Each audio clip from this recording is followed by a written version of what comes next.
복된 은혜가 오늘도 여러분에게 가득하기를 바랍니다. 우리 지난주에 출애굽기 17장 1절부터 7절까지 살펴봤습니다. 르비딤에서 있었던 사건, 신광야의 르비딤이라고 하는 지역에서 있었던 그 일을 살펴봤습니다. 이스라엘 사람들은 물이 없게 되었을 때 다시금 원망했고 하나님에 대하여 하나님과 다투었다, 하나님과 시험했다라고 이야기합니다. 17장 2절에 여호와를 시험하느냐라고 하는 그 시험은 다툼을 뜻하는 말이죠. 그 하나님과 다투고 있는 모습이라고 그렇게 모세는 우리에게 말하고 있는 것이죠. 그리고 그 다툼의 내용은 17장 7절의 말씀이라고 말씀드렸죠. 하나님이 우리 중에 계신가 안 계신가 라고 하는 그런 류의 다툼이었다라고 하는 것입니다. 하나님의 존재 자체에 대한 근원적인 물음, 자신들의 극한의 상황 앞에서 하나님의 존재를 의심하고 있는 이스라엘 사람들의 모습을 우리 지난주에 살펴봤었더랬습니다. 이처럼 이스라엘 사람들은 싸워야 할 대상을 잘못 이해하고 잘못 싸우고 있죠. 하나님과 다투고 모세와 다투고 있는 이스라엘 사람들에게 오늘 읽었던 오늘의 본문은 진짜 싸움의 대상이 누구인지를 잘 살펴보고 보여주고 있죠. 여러분, 오늘 우리가 읽었던 본문은 잘 아시고 들어보셨던 말씀일 것입니다. 똑같은 르비딤이라고 하는 지역에서 아말렉 족속과 이스라엘 사람들이 전쟁하는 그 기사가 오늘 본문의 말씀입니다. 먼저 우리는 이 본문을 읽으면서 오독하지 말아야 될, 과잉 해석하지 말아야 될 것을 살펴봐야 될 것인데, 성경에서 나오는 특정한 민족을 현재까지 어떠한 이어지는 민족으로 특정해서 그 사람들을 성경의 본문에 나와 있는 어떤 특정한 말을 적용해서는 안 된다라고 하는 것입니다. 쉽게 말하면 아말렉 족속이 등장하는데 오늘 본문의 아말렉 족속이 현재의 어떤 족속과 연결되는 그들의 후손이므로 그들 족속들을, 그들 현대의 그 사람들을 진멸하거나 전쟁의 수단으로 정당화하거나 해서는 안 된다는 것입니다. 기독교의 부끄러운 역사들 가운데 이런 일들이 많이 있어 왔었더랬습니다. 여러분 잘 아시는 대로 노아의 아들 가운데 셈, 함, 야벳이 있죠. 그럴 때 함이 아버지에게 부끄러운 일을 행하였고 그래서 그것 때문에 저주를 받는 이야기를 과잉 해석해서 함 족속, 오늘날 아프리카인들이라고 흑인들이라고 불려지는 그 함 족속이 억압당하거나 착취당하는 것을 정당화하는 근거로 그렇게 사용했던 일들이 있었고요. 뿐만 아니라 이스마엘 족속들의 후예라고 알려져 있는 아랍인들, 무슬림들에 대한 종교적 박해와 십자군의 정당성을 성서에서 찾아왔던 것도 사실이었고, 미국에서는 노예들, 흑인 노예들을 억압하고 착취하는 근거로 하나님의 말씀을 그렇게 오독해왔던 것도 사실입니다. 그러므로 성경에서 어떠한 특정한 민족이 등장하고 그 민족에 대한 전쟁 기사를 접할 때마다 그 민족이 현재는 어떤 민족이니까 그들에 대해서 억압을 가하거나 심지어는 하나님의 이름으로 착취하는 일을 정당화해서는 안 되는 것이고 하나님이 분명 정말로 분노하시고 싫어하실 일이라 저는 믿습니다. 아랍 사람들은 다 어떻게 해야 된다는 둥, 아프리카인들은 당연히 저주받은 민족이니 백인들을 섬기는 게 마땅하다는 둥 해서는 안 될 것이죠. 오늘 본문에 나와 있는 아말렉 족속의 이야기도 바로 그런 이야기 중에 하나라고 저는 믿습니다.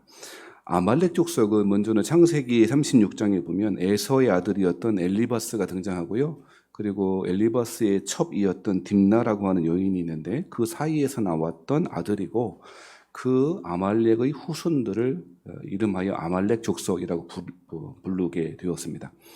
그 아말렉 족속들은 주로 이스라엘의 현재 네게부라고 하는 사막 지역이죠. 가나안 땅 바로 밑에 있는 네게부 지역이라고 사막 지역과 시내의 산, 그 시나이 반도 남동쪽에 거주했던 민족으로 알려져 있습니다. 그 아말렉 족속과 전쟁하는 이야기가 오늘 본문의 이야기죠. 그러니까 에서의 아들이므로 그 후손이므로 멀리 보자면 형제라고 먼 친척쯤 되는 그런 민족이라고 볼 수 있죠. 그런데 오늘 17장 14절부터 16절에 보면 하나님께서 특별히 그 아말렉 족속에 대한 경계에 아주 강경한 태도를 보여주시는 것 같습니다. 뭐라고 이야기하셨느냐면 14절 말씀에 이렇게 이야기하죠. 여호와께서 모세에게 이르시되 이것을 책에 기록하여 기념하게 하고 여호수아의 귀에 외워 들리라. 내가 아말렉을 없이 하여 천하에서 기억도 못하게 하리라. 이런 심한 말 할 수가 있을까라고 하는 생각이 드실 것이에요. 어떤 특정한 민족이 에게 이렇게 강경한 태도로 이야기하시는 부분이 또 있을까 싶습니다. 아예 그 이름 자체를 기억하지 못하도록 하시겠다라고 하는 이야기가 오늘 본문에 기록되어 있죠. 아이러니하게도 오늘은 그렇게 말한 사실을 기록함으로 아말렉이 기억되고 있는 그런 현상들이 벌어지고 있죠. 그러니까 오늘 14절 말씀은 아말렉에 대한 기록을 역사에서 완전히 우리 조선왕조실록에서 세초하듯이 역사 기록에 다 지워버리라라고 하는 의미를 넘어서 아말렉 족속의 그 행위에 대하여 하나님이 분개하시고 분노하시고 있다는 사실을 기억해야 될 것이죠. 그러면 아말렉 족속은 왜 하나님께서 이렇게 말씀하시는가? 주변에 다른 형제 국가도 있었거든요. 모압도 있었고 암몬도 있었고 에돔도 있지 않습니까? 이런 사람들은 실제로 수세대 후에 하나님의 총에 들어오기도 하고 그러는데 왜 아말렉 족속은 그렇게 하나님이 분노하시는가? 이렇게 강경하게 말씀하시는가? 그 사실은 신명기 25장을 살펴보면 우리가 조금 상황들을 이해할 수 있을 것 같아요. 신명기 25장 17절 18절에 보면 이렇게 나와 있는데 신명기 25장 17절 18절 말씀입니다. 너희는 애굽에서 나오는 길에 아말렉이 내게 행한 일을 기억하라. 꼭 기억하라는 거예요. 여러분 신명기가 무슨 책인지 아시죠? 모세가 모압 평지에서 가나안 땅을 들어가기 앞서 마지막으로 이스라엘 사람들 가나안에 들어가기 앞서 있는 이스라엘 사람들에게 신신당부하는 이야기. 그래서 가나안 땅에 가면 꼭 이렇게 해야 돼라고 하는 설교의 내용들이 신명기인데 꼭 기억해야 하고 반드시 잊지 말아야 될 것이 있다라고 하면서 25장 18절에 이렇게 이야기합니다. 곧 그들이 아말렉이 어떻게 했냐? 너를 길에서 만나. 이거는 광야의 길을 말하는 거예요. 출애굽해서 가나안 땅으로 가는 그 광야의 그 여정 중에 네가 피곤할 때에 이스라엘 사람들이 곤비하고 피곤할 때에 내 뒤에 떨어진 약한 자들을 쳤고 하나님을 두려워하지 아니하였느니라 라고 이야기해요. 그러니까 아말렉 족속이 왜 하나님께서 이렇게 강경하게 말씀하시는가 그 이유를 신명기 25장에서는 아말렉 족속이 이스라엘의 광야의 여정 가운데에 40년간의 여정이 있었고 행진하는 가운데 뒤처지는 사람이 있었는데 그 뒤처지는 사람만 골라서 뭐 한 거예요? 죽이거나 포로로 노예로 끌고 가거나 학살하거나 했다는 거예요. 그래서 하나님은 이러한 비인도적이고 아주 잔혹한 행위에 대한 것들을 경계하고 계시다 볼 수 있는 것이죠. 그러니까 아말렉 족속이 행한 그 일에 대해서 하나님 분노하고 계시는 것이죠. 하나님은 특정한 민족을 향하여 말씀하실 때에 그래서 주의해야 될 것이에요. 그 민족 자체로 본연의 어떠한 악함 때문이 아니라 그들이 역사의 한 시점에 행한 악한 일에 대하여 하나님은 심판의 메시지를 그렇게 전하고 있는 것이죠. 실제로 영토를 늘리기 위한 전쟁이나 식량들을 구하기 위한 전쟁에서 하나님이 이렇게 말씀하신 적이 없어요.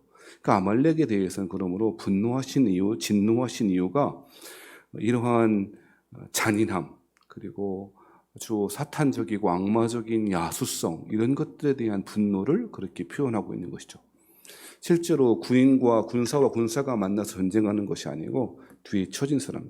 여러분 누가 뒤에 처지겠어요? 당연히 노약자들, 노인들이나 또 임산부들이나 어린 아이들이나 병에 걸려 있거나 그 광야의 행진의 길을 감당하지 못할 그런 사람들 뒤에 처져 있을 것이고 그런 사람들을 어떻게 하는가 후미를 공격해서 그런 사람들을 죽였던 것이죠. 이러한 그래서 아말렉과 대대로 싸우겠다라고 하는 것 17장 16절에 나와 있는데 그 이유는 이러한 아말렉 족속의 행위, 즉 반인륜적이고 반악마적인 그런 행위에 대한 사단적인 행위에 대한 하나님의 진노다라고 볼 수가 있는 것이죠. 그러니까 지금 그 시나이 반도 이쪽에 사는 사람들을 통칭해서 지금 거기 아말렉 사람들이 사는 사람들이니까 그 사람들을 어떻게 해야 되겠다라고 하는 식으로 적용해서는 안 되는 것이고, 오늘 본문의 말씀을 통하여 아말렉의 이러한 보호받아야 하고 전쟁 중에도 지켜야 될 금도를 넘어서는 이런 사람들에 대한 심판을 그런 식으로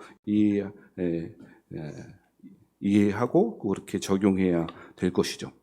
자, 그러면서 그 전쟁의 기사를 오늘 본문에서 9절부터 13절에는 나와 있는데, 이스라엘 사람들이 광야에서 출애굽한 이후 광야에서 행하는 첫 번째 전쟁의 기사입니다.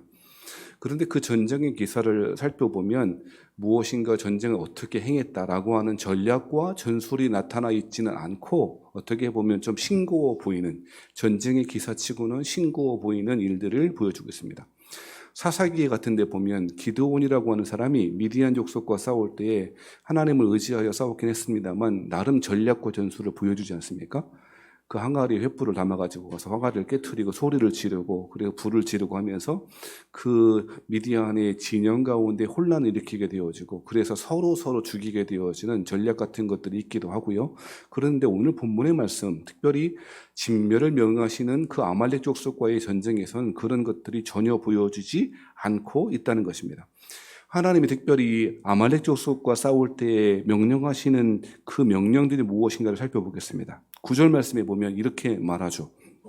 모세가 여호수아에게 이르되 우리를 위하여 사람들을 택하여 나가서 아말렉과 싸우라. 내일 내가 하나님의 지팡이를 손에 잡고 산꼭대기에 서리라 라고 이야기하고 있습니다.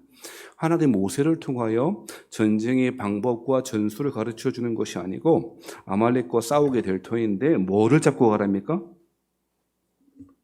9절 말씀에 보면 무슨 지팡이라고 그러죠?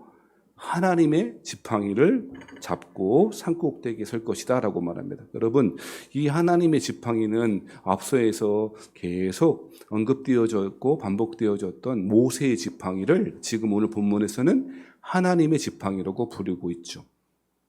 지금 아말렉과의 전투에서 중요한 것은 전략이나 전술이나 병거나 그들의 무기가 아니고 하나님의 지팡이다라고 하는 사실을 잘 보여주고 있다는 것입니다. 당시 고대에도 가장 중요한 전략적인 무기가 있다면 그것은 병거였습니다. 그래서 시편 20절 말씀에 이렇게 말하기도 하는데, 시편 20편 말씀에 어떤 사람은 병거, 어떤 사람은 말을 의지하나, 이것은 당시 전쟁의 중요한 무기, 전술이 무엇인지를 보여주는 일면인 것이죠. 병거, 그리고 말, 이런 것들은 당시의 전쟁에서 승리하기 위한 중요한 도구였을 것입니다. 그런데 시편 20편 7절 말씀에는 어떤 사람은 병거, 어떤 사람은 말을 의지하나 그러나 우리는 여호와 우리 하나님의 이름을 자랑하리로다 라고 이야기합니다. 이스라엘의 전쟁의 기억 속에는 병거와 말이나 그들의 무기가 승리를 가져오는 것이 아니고 하나님을 의지하는 것, 그것이 전쟁의 승리의 비결임을 그렇게 찬양 속에서 기억하고 전해지고 있다는 것이죠. 오늘 본문의 말씀에서 기억해야 될 것은 첫 번째는 무엇입니까? 전쟁에 승리하기 위해서는 뭘 붙잡아야 된다고요? 하나님의 지팡이를 붙잡아야 된다는 것입니다. 그것은 하나님의 지팡이가 오늘날 시대에 우리에게 주는 의미가 무엇이겠습니까? 혹시 지팡이 짚고 다니십니까? 그런 분 없으시죠? 특별한 신비한 물건이라기보다 하나님이 자신의 삶 가운데 역사하신 그 일들을 기억하는 것, 그것이 하나님의 지팡이라고 저는 믿습니다. 사랑하신 성도 여러분, 우리가 기억해야 될 것이 있습니다. 그것이 무엇입니까? 하나님이 우리의 삶 가운데 예전부터 지금까지 어떻게 신실하게 일하시고 계셨는지를 잘 기억하는 것, 그것이 너무너무 중요한 일이라는 것입니다. 여러분, 우리 그런 말씀 여러 차례 드린 적 있죠. 여러분 아마 다 기억하시리라 생각되었는데, 우리가 영적인 전쟁 가운데 승리하기 위해서 혹은 신앙생활에서 성공적으로 이 순리의 길, 신앙의 길을 잘 걸어가기 위해서 필요한 힘이 세 가지가 있다라고 말씀드렸습니다. 무엇입니까? 첫 번째는 기억력이다 말씀드렸습니다. 전혀 생각이 안 나신다. 그런 분들이 기억해내는 거, 뭘 기억합니까? 하나님이 우리의 삶 가운데 어떻게 신실하게 당신의 말씀을 이루시고 우리를 구원하셨는지를 기억하는 건 너무너무 중요하죠. 그 성경 말씀은 항상 뭐하라? 기억하라, 기억하라 이야기하지 않습니까? 나는 머리가 나빠서 기억이 못하네. 그 말 아니고요. 하나님께서 우리의 삶을 어떻게 인도하셨는지를 신뢰하는 것, 그것이 너무너무 중요하다라고 하는 것입니다. 사랑하신 여러분, 오늘 본문의 말씀에서 하나님께서 왜 모세를 통해서 하나님의 지팡이를 붙잡고 나아가라고 말씀하십니까? 실제로 이스라엘 사람들은 이제까지 한 번도 전쟁해 본 기억이 없을 것입니다. 400년간 애굽에서 노예 생활했고 실제적인 전쟁에 맞닥뜨린 적이 없었습니다. 애굽 사람들이 파라오가 그 애굽의 모든 병거를 끌고 왔을 때에도 전쟁 행위는 없었습니다. 하나님의 기적적인 방법으로 홍해바다가 갈라지게 되었고 그 바다를 마른 땅 걷듯이 걷게 되어졌고 하나님이 그 애국 군대를 물을 통하여 다 쓸어버리심으로 그 이스라엘 사람들이 그 구원을 경험했던 것 아닙니까? 실제로 한 번도 전쟁을 해본 적이 없는 사람들에게 전쟁에 이제 첫 번째로 맞닥뜨린 전쟁에서 가장 필요한 것은 하나님의 구원하심을 기억해내는 것이라고 말씀하고 있다는 것입니다. 사랑하시는 세원역교회 성도 여러분, 하나님의 지팡이를 붙잡고 승리하시는 여러분 되길 바랍니다. 왜 신앙생활이 힘들어질까요? 왜 우리는 좌절할까요? 왜 때때로 우리는 낭망할까요? 그것은 기억하지 못하기 때문인 것입니다. 무엇을요? 하나님이 때때로 시시때때로 아주 적절하고 아주 정확한 타이밍에 우리를 어떻게 구원해 내셨는지를 기억해내지 못하는 것 때문에 우리는 낭망할 수가 있다는 것입니다. 제 아는 한 목사님이 이런 간증을 하시더라고요.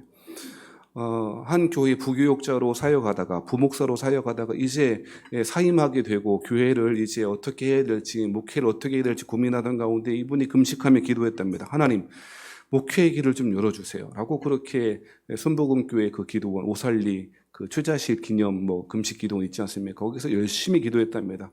그런데 그 기도하고 나서도 별 감흥도 없고 응답에 대한 느낌도 없고 그랬답니다. 그러면서 기도하고 있었는데 한참 그렇게 기도하고 내려왔는데 아무런 변화도 없고 그래서 하나님이 목회의 길 안 열어주시는가 보다라고 그렇게 생각할 때에 얼마 후 몇 년 후에 갑자기 순복음교회에서 여의도 순복음교회에서 개척교회를 지원한다고 하면서 1억 원씩을 지원한다는 거예요. 눈이 번쩍 띄어져서 이분이 이제 거기에 어플라이 한 거예요. 그러면서 그 시험도 봤대요. 시험도 봤는데 이제 우리 장로교 이제 신학 공부하신 분이니까 순복음 신학을 이제 시험을 봤대요. 이분이 1등 했대요. 그래서 이제 1억을 받게 됐대요. 너무 좋고 감사하고 이제 그것이 개척할 수 있는 초창기에 중요한 재원이 되고 그렇답니다. 그런가 싶었는데요. 한참을 지나고 그리고 목회가 힘들어지고 여러 가지 어려움을 겪지 않았겠습니까? 교회들이 초창기 어려움을 겪지 않습니까?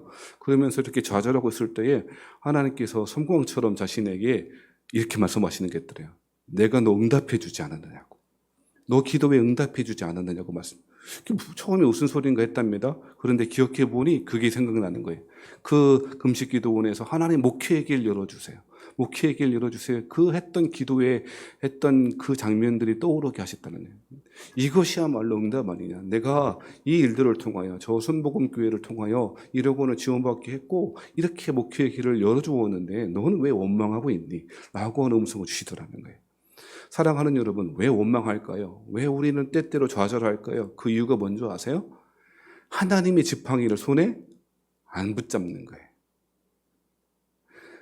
어떤 이는 말과 병거 의지하나 그 말씀처럼 말이 병거가 우리의 예금 통장이 그리고 펀드가 그리고 노후를 보장해 줄 보험이 우리를 지켜줄 거라고 하는 착각 속에 살기 때문에 우리는 원망하게 되고 신앙생활에 넘어지게 되는 것이죠. 사랑하시는 성도 여러분, 오늘 본문의 말씀처럼 하나님의 지팡이를 손에 잡고 산꼭대기에 서시는 여러분 되길 바랍니다. 두 번째 말씀, 오늘 본문의 말씀을 통해서 꼭 살펴봐야 돼요. 전쟁에 승리하고 신앙생활에서 신앙의 길을 잘 걷기 위해서는 필요한 것이 있다면 그것은 손을 높이 드는 것이라고 말하는 거예요. 여러분 11절 말씀에 보면 이렇게 말합니다. 모세가 누구를 데리고 가냐면 아론과 홀을 데리고 산꼭대기에 올라갑니다. 그런데 희한한 것은 11절 말씀에 보면 여러분 잘 아시는 말씀이죠. 모세가 손을 들면 누가 이깁니까? 이스라엘이 이기고 손을 내리면 누가 이깁니까? 아말렉이 이겼다라고 하는 것입니다. 손을 드는 행위가 무엇인가 라고 하는 것에서 설왕설래하는데요. 당연히 손을 드는 행위는 기도하는 행위와 연결될 수 있을 것입니다. 또한 어떤 분들은 다르게 해석하기도 합니다. 그 이스라엘의 민족들의 그 법전이 미시나라고 하는 것에 보면 손을 드는 행위는 위를 가리키는 것 뿐이다라고 말하면서 왜 위를 가리키는 거 말하는가? 자신들의 전쟁 행위에서 중요한 것은 사람들 혹은 어떤 전쟁의 행위들이 아니고 하나님께 향하는 것, 위를 향하여 우리 자신들의 눈을 드는 것이 전쟁에서 이기는 방법이다라고 해석하기도 합니다. 즉 기도하는 것이든 위를 향하는 것이든 사실은 같은 이야기를 하고 있는 것이죠. 사랑하시는 성도 여러분, 신앙생활 가운데 적군을 만날 때, 낭패를 겪을 때 우리가 이길 수 있는 방법이 무엇인가? 손을 드는 것입니다. 누구를 향하여? 그것이 기도하는 것이든 나아가 하늘을 향하여 자신들의 소망을 품는 것이든 똑같은 의미겠습니다만 하늘을 향하여 하나님을 향하여 소망을 두고 기도의 손을 드는 것, 그것이 승리하는 비결이라고 이야기하고 있다는 것입니다. 여러분, 왜 실패합니까? 왜 좌절합니까? 왜 낭망합니까? 그것은 다른 이유 없습니다. 손을 내리고 있기 때문에 그렇습니다. 스바냐 말씀에 보면 이런 표현이 있어요. 너의 손을 늘어뜨리지 말라. 이스라엘 사람들이요, 포로 생활 가운데 손이 늘어뜨려졌대요. 여러분, 손이 언제 늘어뜨려집니까? 기분 좋을 때 손이 늘어뜨립니까? 그렇지 않잖아요. 절망하거나 실망하거나 할 때 손이 늘어뜨리게 되어지죠. 본문의 말씀에서 승리할 수 있는 하나님께서 우리에게 주시는 그 두 번째 방법은 손을 높이 드는 것입니다. 그런데 여러분, 희한한 것은 무엇이냐면 손을 들 때에 당연히 모세의 팔이 피곤함에 어떻게 했습니까? 12절 말씀에 보면 그들이 돌을 가져다가 모세 아래에 놓아 그가 그 위에 앉게 하고 아론과 훌이 한 사람은 이쪽에서 한 사람은 저쪽에서 모세의 손을 붙들어 올렸더니 그 손이 해가 지도록 내려오지 아니한지라 라고 이야기합니다. 여러분, 오늘날과 같이 이것을 문자적으로 동일하게 적용해야 되겠다 싶어서 기도할 때마다 손을 들고 기도한다, 그러면 승리한다, 이런 말은 아니겠죠. 하나님께서도 아마도 이 본문을 통해서 하나님께만 소망을 두어야 한다, 하나님께 집중해야 된다라고 하는 의미를 강조하고 우리에게 교훈하시기 위하여 손을 들면 이스라엘이 이기고 손을 내리면 아말렉이 이기는 그런 방식으로 하셨을 것 같아요. 이거를 문자적으로 적용해서 기도할 때마다 손을 들고 해야 된다, 그러면 이긴다, 이건 아니죠. 그러니까 분명한 건 하나님께서 하나님을 향해 집중하도록 그렇게 이야기하고 교훈하시고 계시는 것이죠. 그런데 이런 상황 가운데 모세가 하루 종일 전쟁의 기간 동안에 손을 계속 들고 있는 것이 사실은 너무 불가능할 거예요. 너무 힘들었을 거예요. 요즘은 학교에서 너 손 들고 있어, 이거 잘 안 할 것 같아요. 하나 안 한대요. 애들이 그냥 교육청에 전화할까 봐 안 하는 것 같아요. 요즘은 애들 무서워해가 뭐. 집에서도 너 무릎 꿇고 손 들기 해서 그거 잘 안 하잖아요. 애들한테도 안 시키고. 우리 학교 다닐 때는 여러분도 마찬가지겠지만 꼭 밖에 나가면 무릎 꿇고 손 들고 있어. 꼭 그랬잖아요. 복도에서. 요즘 애들 그렇게 시키면 복도로 나가서 바로 학교 밖으로 나갈지도 몰라요. 아무튼. 근데 여러분, 학교 다니면서 생각해 보면 무릎 꿇고 손 들고 있으라 그러면 너무 힘들었던 것 같아요. 뭐 무릎에선 발에선 쥐가 나고 나중에 들어와 그랬는데 못 들어오잖아요. 쥐가 나고 쩔뚝쩔뚝거리고 그 쥐 푸느라고 못 들어오기도 하고. 안 그래 보셨어요? 다 모범생이셨나 보다. 무릎 꿇고 손 들어 너무 힘들더라고요. 무릎 꿇고 손 들고 있다가 손을 또 내리면 선생님들의 무슨 너희 손 똑바로 못 올려 이렇게 할 때 얼마나 우선 좀 내리다가 눈치 보고 내렸다 올렸다 막 이랬거든요. 근데 여러분, 지금 모세가 몇 살쯤 됐어요? 다 하시면서 우선 물어본 모세의 왕자로, 애굽의 왕자로 사는 게 40년, 광야에서 또 40년, 그러니까 최소한 80년 넘었을 거라고요. 80 넘는 노인이 손을 계속 들고 있는 것 얼마나 어려웠을 거예요. 그런데 모세가 손을 내리면 어떻게 된다고? 아말렉이 이기잖아요. 그러니까 손을 내릴 수도 없고, 그래서 누가 등장합니까? 아론과 훌이 등장하죠. 그래서 모세를 일단 앉혔어요. 돌을 찾아다가 그 돌에 앉히고 한쪽에서 아론이, 한쪽에서는 훌이라고 하는 사람이 양쪽에서 그 팔을 받쳐서 손이 내려오지 않도록 했다라고 하는 것이 본문의 이야기인 것입니다. 여러분, 이 말씀이 주는 의미가 저는 굉장히 중요하다고 생각합니다. 그게 무슨 이야기일까요? 여러분 보세요. 이스라엘의 지금까지 역사 가운데, 출애굽의 역사 가운데 하나님의 방법으로 하나님의 기적적인 방법으로 무언가를 얻고 승리를 얻는 것이 통상적인 방법이었어요. 자, 보세요. 애굽의 재앙이 일어났을 때에 이스라엘 사람들이 행한 일 아무것도 없죠. 그저 재앙들을 바라보면서 하나님의 구원하심을, 그 하나님의 능력을 보며 경탄하고 놀라워했을 뿐이고요. 앞서 말씀드렸듯이 홍해바다를 건널 때도 이스라엘 사람들이 한 것은 없어요. 그들은 주저할 때에 하나님이 하시는 구원을 보라 라고 하는 모세의 말을 듣고 그저 물이 갈라진 다음에 그냥 건너기만 하면 됐어요. 아무것도 한 것이 없고요. 물이 없는 상황 가운데, 마라의 쓴물 가운데 하나님의 백성들은 그저 반석을 내리치는 모세의 지팡이를 바라보고 그런 물을 먹는 것뿐이 없었고요. 양식이 없었을 때도 하나님의 방법으로 만나를 메추라기를 먹게 되었을 뿐이에요. 이스라엘 사람들이 전면에 등장한 적도 없고 무엇인가를 행한 일도 없다는 거예요. 그렇죠? 그런데 오늘의 본문의 말씀에 보면 이 전쟁 가운데 특별히 누가 주체가 되어집니까? 물론 하나님이 하고 계시고 하나님이 전쟁의 주인이라는 사실을 지팡이를 잡고 가라. 하나님의 지팡이를 짚고 가라라고 하는 말씀을 통해 확인해 주셨습니다만 그 전쟁 가운데 누가 등장하나? 사람이, 하나님의 백성들이 주체적으로 등장하고 있다는 거예요. 저는 이것이 굉장히 중요하다고 생각하는 거예요. 사랑하신 여러분, 하나님이 하심으로, 하나님이 구원하심으로 하나님의 백성들은 아무것도 하지 말아야 된다라고 적용하는 건 무리한 적용이에요. 물론 홍해바다 앞에서 모세가 조금 전에 말씀드렸듯이 너희는 가만히 있어 오늘날 너희를 구원하신 하나님을 보라라고 하는 선언은 그럴 수밖에 없는 상황이었잖아요. 그런데 우리의 신앙의 길 가운데 하나님의 하실 터이니 가만히 있어도 된다거나 아무것도 하지 않아도 된다거나 하는 것은 아니라는 거예요.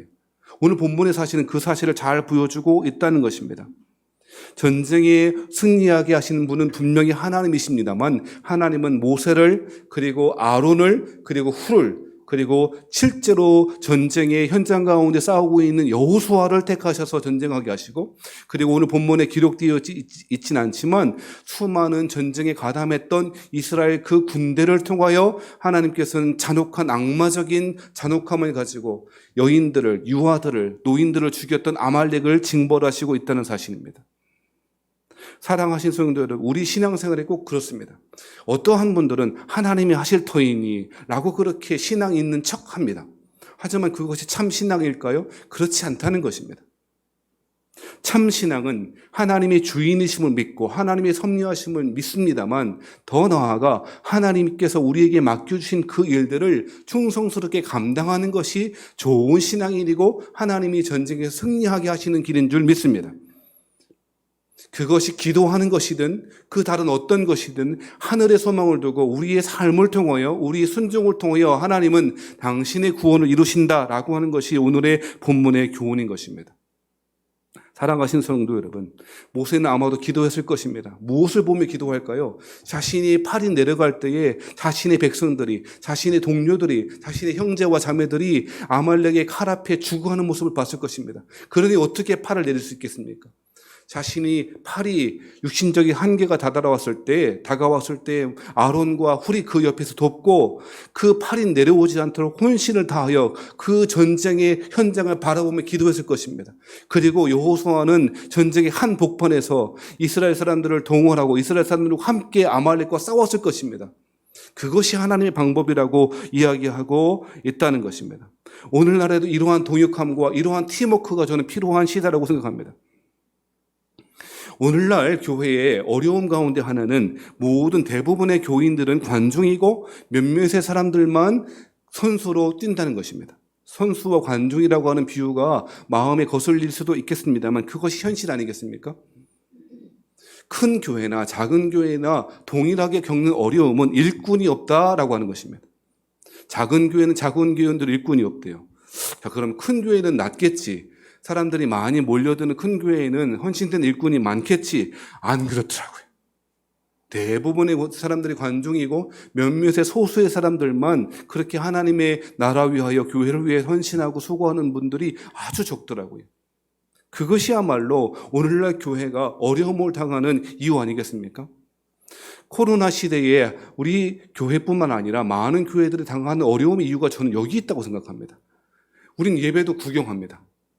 물론 우리 교회 지금 온라인으로 예배 들으시는 분들은 관중이 아니고 구경하고 위한 예배 그렇게 안 하시더라고 저는 믿습니다.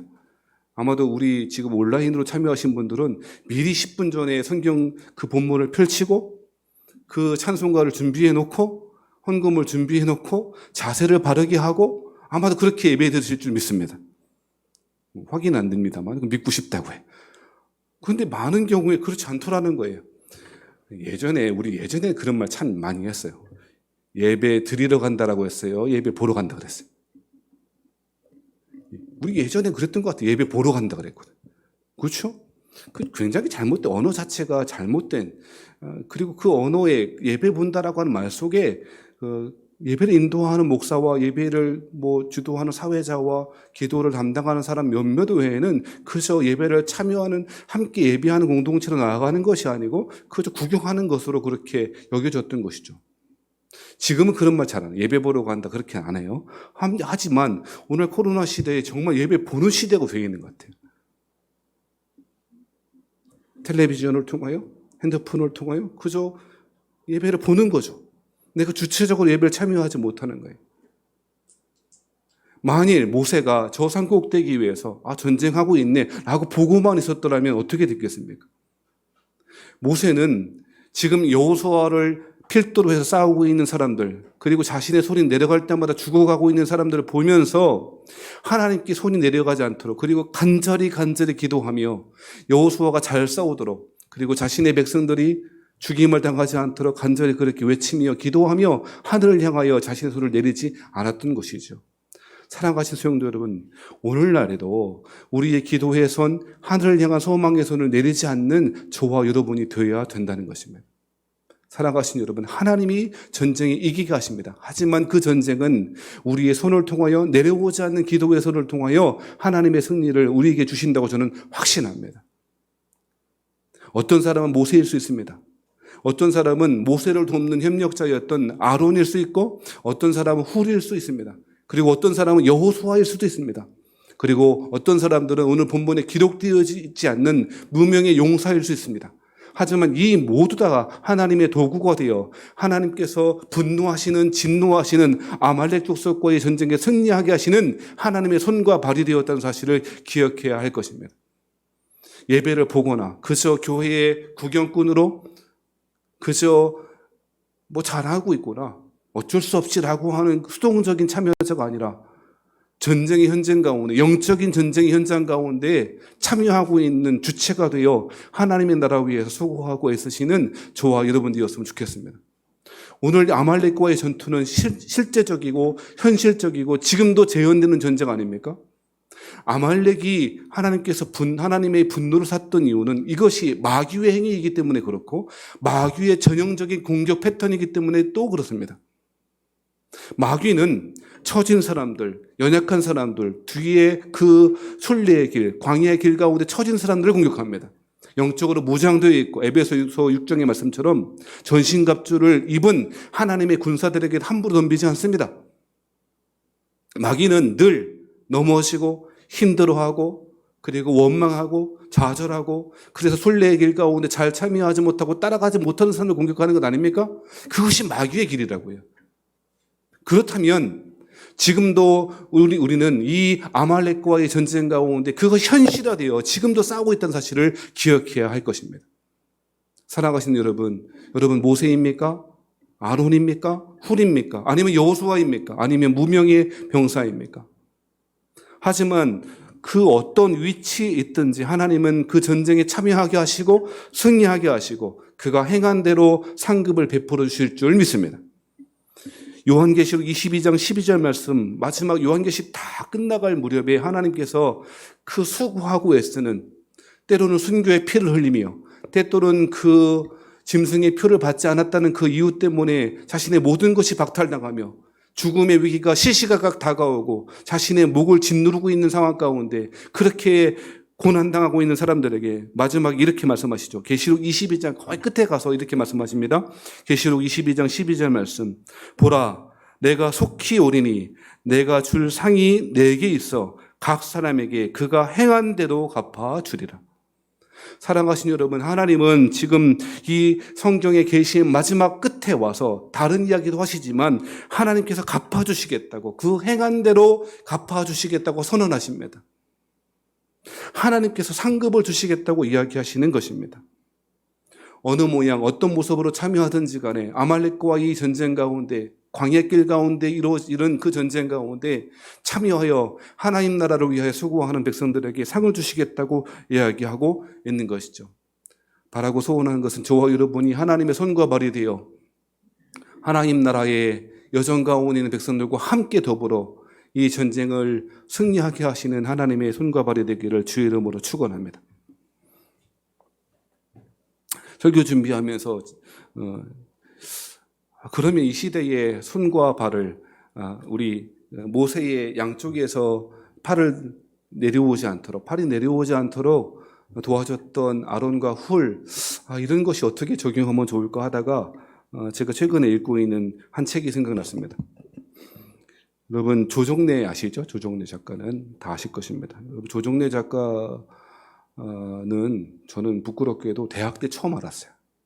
대학 때 학교를 가는데 기독교 원론인가라고 하는 것을 가르치는 그 목사님이 교양 수업으로, 제가 기독교 학교를 나왔는데 대학교를, 그 다른 책을, 성경이나 성경 관련된 책을 소개하는 것이 아니고 그 목사님이었고 교수님이었던 것 같아요. 그분이 조정래의 태백산맥을 읽으라는 거예요. 추천 도서로 읽으라는 거예요. 근데 제가 그게 뭔 책인가 싶기도 하고, 왜 목사님이 기독교 서적이 아니고 저런 소설 더군다나 읽으라고 그러는가 살펴보니까요, 태백산맥만 10권이에요. 깨끗이 포기했어요. 나하고는 안 맞다. 10권이라니. 포기했고요. 제가 그때 그 대학 때는 기독교 서적을 꽤 많이 읽었는데 소설이나 이런 거 잘 안 읽었고요. 왠지 소설을 읽으면 죄 짓는 것 같아서 안 읽는 거고. 그래서 그때 알게 됐고요. 그 이후로 한참을 안 읽고 있다가 이제 제 아내가 조정래의 아주 팬입니다. 시리즈가 있지 않습니까? 그 구한말부터 해서 그 일제시대 치하에 있던 이야기 아리랑 12권이에요. 12권. 10권도 넘어. 그 다음에 분단시대의 빨치산 이야기를 다루었던 태백산맥이 10권이고요. 그리고 개발 독재 시대의 이야기, 그게 한강이라고 하는 거죠. 총 32권이.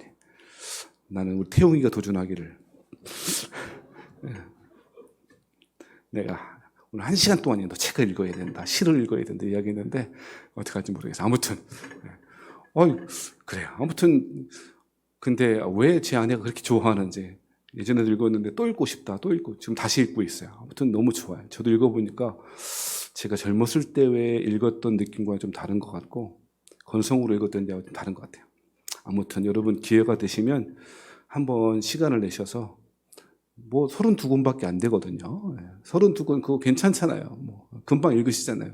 한 달이면 다 읽잖아요. 하루에 한 권씩은 다 읽으시잖아요. 그죠? 유머로 던졌는데 아무도 이렇게 안 오시고. 아무튼 그 아리랑이라고 하는 책을 한번 읽어보시기를 추천드리는, 아리랑인 우리 민초들이 어떻게 우리나라가 일본한테 그 땅을 뺏기는지 이야기부터 시작해갖고 의병들이 어떻게 살아가고 있었는지, 그리고 하와이로 팔려갔던 일본 사람들의 그 속임수에 속아서 하와이로 팔려갔던, 우리 애니깽 이야기 했죠 지난번에. 우리 검은꽃 이야기, 그 비슷한 것들이 이제 하와이에서 벌어진 그런 이야기 쭉 진행되는 가운데 있는데요. 일본 사람들이 땅을 수탈해가고 군산이나 호남 평야의 땅들을 다 빼앗아가고 이랬거든요. 그러니까 자작농들이 소작농이 되어지고 점점 먹을 것이 없어지고 뭐 이렇게 되어지고 굶고 뭐 이런 이야기가 쭉 펼쳐집니다. 되게 내용이 암울합니다. 얼마나 우리 민족들이 고생했는지, 얼마나 고통스럽게 살았는지 너무너무 가슴 아프고요.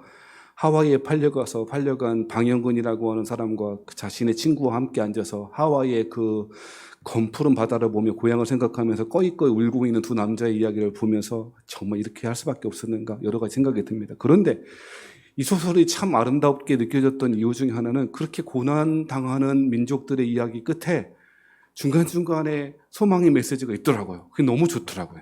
그 이야기를 제가 소개해드리고 싶어요.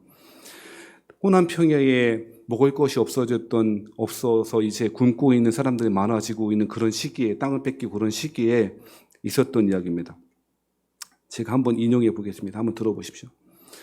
밥을 끓이지 못하면서도 끼니 때에 맞춰 연기를 피우거나 설거지 소리를 내는 것은 그저 체면치레를 하자는 것만이 아니었다. 서로 마음을 불편하게 하거나 신경 쓰지 않게 하려는 예절이었다. 밥때에 연기가 피어오르는 것을 보며 이웃들은 서로 죽이나마 끓이는 것이겠거니 생각했고, 연기가 피어오르지 않으면 그 집이 굶고 있다는 것을 눈치채게 되었다. 어느 집이나 땔감보다는 끼니거리가 먼저 떨어지게 마련이었다. 연기가 피어오르지 않게 되면 그 집은 벌써 사나흘은 굶었다는 표시이기도 했다. 그 소식은 곧 가까운 이웃들에게 돌았고, 죽이나마 끓이고 있는 사람들은 보릿가루든 밀기울이든 한 줌씩 추렴하는 마음을 모았다. 그런 이웃의 덕으로 연명을 해낸 사람은 그 고마움을 말로 표하고 끝내는 것이 아니라 바쁜 농사철의 일품으로 갚아 나갔다. 무슨 이야기인지 이해되시죠? 먹을 것이 없어지니까, 먹을 것은 땔감은 좀 남아있는데 먹을 것이 없어지니까 이분들이 어떻게 했나? 빈솥에 물만 넣고 끓였다는 거예요. 왜 그렇게 했나? 내 집에서 가마솥에서 연기가 피어나지 않으면 주변 사람들이 부담스러워할까 봐 빈 물이라도 끓였다는 거예요. 근데 그마저도 못하고 그것도 안 하면 며칠 굶었다는 거예요. 그래서 어떻게 했다는 거예요?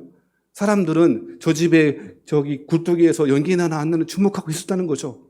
그래서 며칠 동안 그것마저도 못 끓이고 있으면 정말 죽겠구나 싶어서 자신들도 먹을 것이 없고 자신들도 이제 겨우 쌀 한 줌, 보리쌀 한 줌이 없어서 굶을 판인데 어떻게 했다는 거예요?